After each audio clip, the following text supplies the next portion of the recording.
All right, so this is the H400 by Hurom, and I used to have a Breville before this. This is a huge jump for me, and this one comes, I don't know, it was kind of hadn't had a review yet, so I just got it over the weekend. I was like, let me go ahead and do a video review.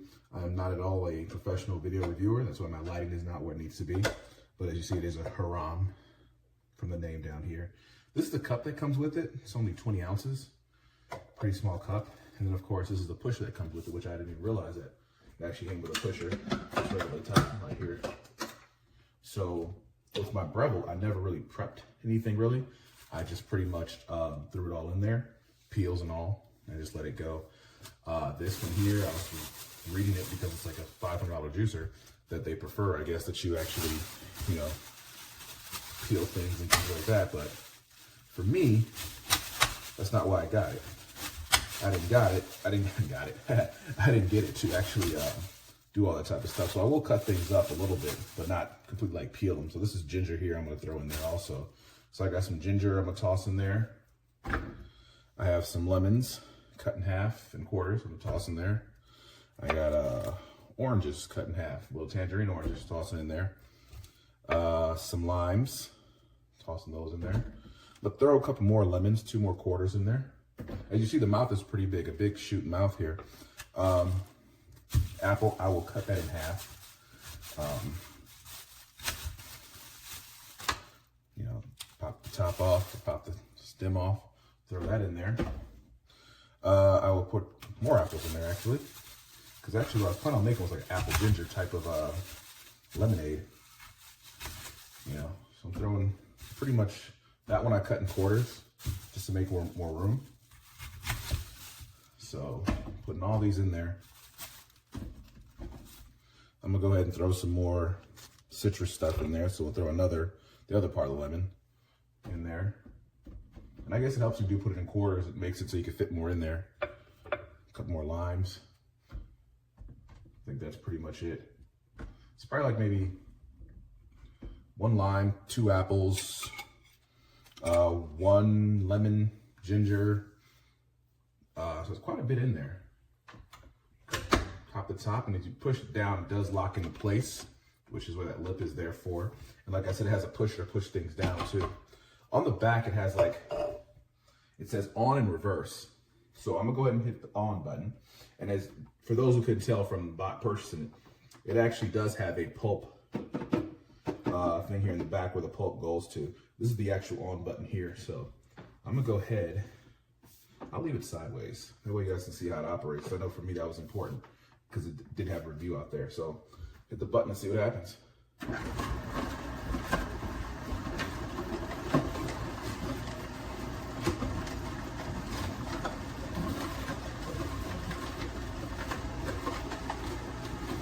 Now this is what they call cold press because, oh, pulp is coming out already. Because of the fact that the pulp does look dry actually.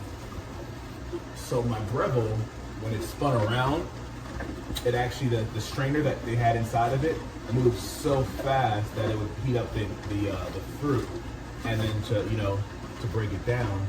This one, what I was more concerned about was the time of how long it would take. It already started making some pulp here already in the back end, and I'll be interested to see what the juice is going to taste like. And I'll show you the inside parts here after it's done juicing, because everyone wants to show you the inside parts before it juices. That's all fun and dandy, but what's it like after it's been, used? That's what you want to see, plus how easy it is to clean. Usually in my Breville, what I used to do is actually put a grocery bag in there so it can capture the pulp, and I take the pulp out and it's easier to clean, one less step. This was moving fairly at a decent pace. Not as fast as the Breville, because the Breville you throw it in there, it comes right out real fast. But this was actually moving pretty smoothly. I haven't seen any juice build up yet, obviously, because I have to do that after I open that chute up there, but it's actually almost gone through what was in there already, which is pretty cool.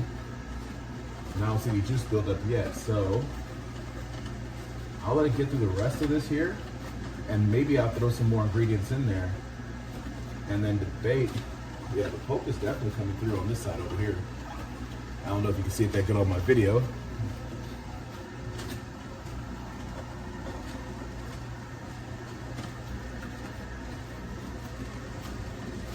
that's the Hurom 400. One of the more expensive ones.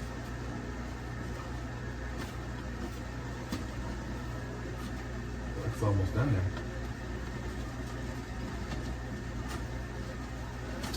Now I'm wondering, because I'm seeing like a line still kind of rotating around the top. So I'm gonna go ahead and use the chute, open it back up. Let's see what happens when I open it up, if it stops automatically. Because of safety, let's see. It does actually stop because of safety when you open it back up, which is great. So let's throw some more of my fruit that I had in there. Like I said, I normally don't cut these things up. But it looked like they may have wanted that. And the only reason I will cut them up for this particular video is because I want to see them all fit in there. That was the whole thing, is be able to throw stuff into a juicer and be able to walk away from it. That's the most appealing thing for me, to have a juicer. I can just take all my ingredients in a Ziploc bag, make my juices that I want to make, and just throw them all in there and walk away. Now, I haven't seen any juice load up, but I'm guessing this tank here must have a lot of that what builds up on it. But I'm gonna go close it back down, and it started right back up. So we'll go through the rest of this here.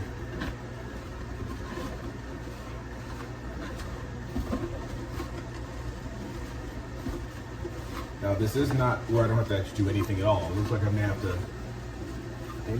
have to push more ingredients down just in case.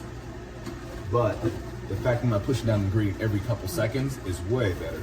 In the Breville, I had a thing like this, and I can show you. I had this here, and every time I just push it right down the Breville. So basically, Breville had a chute like this. This is actually the chute. And I put the fruit in there, and I just push it down every single time. So not having to do that is pretty cool. The Breville did have a bigger cup though, or a bigger chute, or I guess bowl, which was this size, which is like 70 ounces here. That is just 20 ounces. So I'm not sure if I should probably, I don't see any juice build up in there yet, but maybe what I should probably do is get something where I can put that a different way. But we're gonna see what the juice looks like coming out of here on this run here after it goes through this stuff. And actually I'll even attempt to use this here.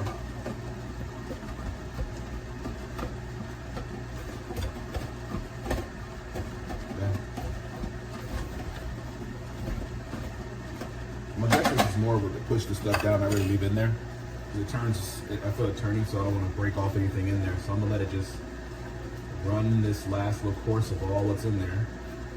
It looks like all that you really have to clean out, hopefully, will be this on the major end. I'm gonna take a look and see what the inside looks like here in a second.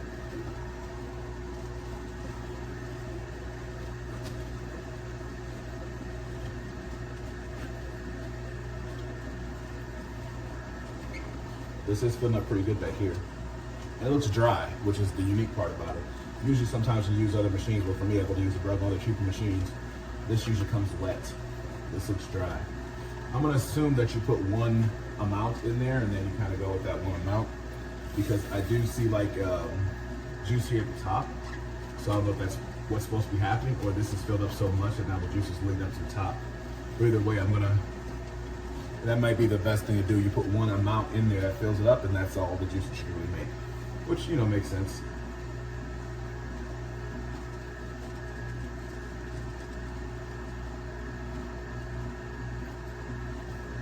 We let some of this juice out, see if there's anything in here to let out.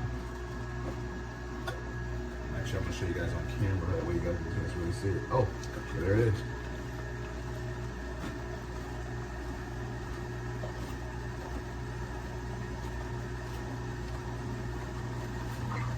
Close that back.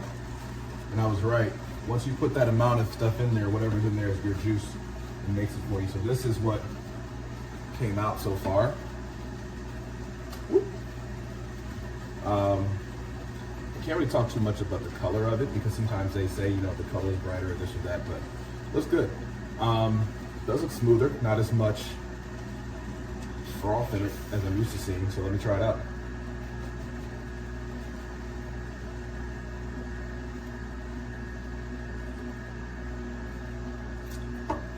Tastes good, not as much froth in it, which is a good thing.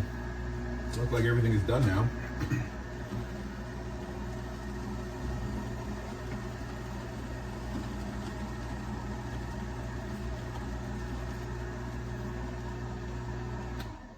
So essentially you can make 1 cup of this or 1 jar worth. So once you have your ingredients together and what you're doing, if you're tired like me, you kind of put them all in batches and just make 1 jar worth. So I guess you can understand how much you're gonna need for each jar and make it separately. So it's cool if you're doing any kind of juice prep. You can kind of like say, okay, I know I need 3 apples, 4 oranges, a lime, quarter of ginger, and whatever protein powder or whatever else you put in your juices. Sometimes I put different things in mine. And boom, okay, cool. Make my whole thing, put my jar there, and just load up every jar. I like how the spout works, very quick to stop. There's no like messy spillage. So it's, juice goes in, that's enough. Stop it right there. No additional drip. Oh, I was about to say no additional drip, but there was a little drip there at the end, but that's probably what's gonna happen with something like this. Still nice juice, no frothiness to it. So I don't see any separation in it either. And I see the pulp here pretty filled up. Let's pull this off. Okay. Pulp is definitely drier than it normally is for me with the Breville. But again, I'm not comparing this to a Breville because a Breville is a totally different machine. Just comparing to the only thing I know. But yeah, there you go. So if you guys ever do get one, like again, this is just the initial, and I just opened the box and put it together upstairs in my bedroom, and now I brought it down here trying the kitchen. So I want to test it out with some juice. I'll put through some more tests, but I'm the type of person that does not like to take the peels off. I just throw everything in there. Hope that helps you guys.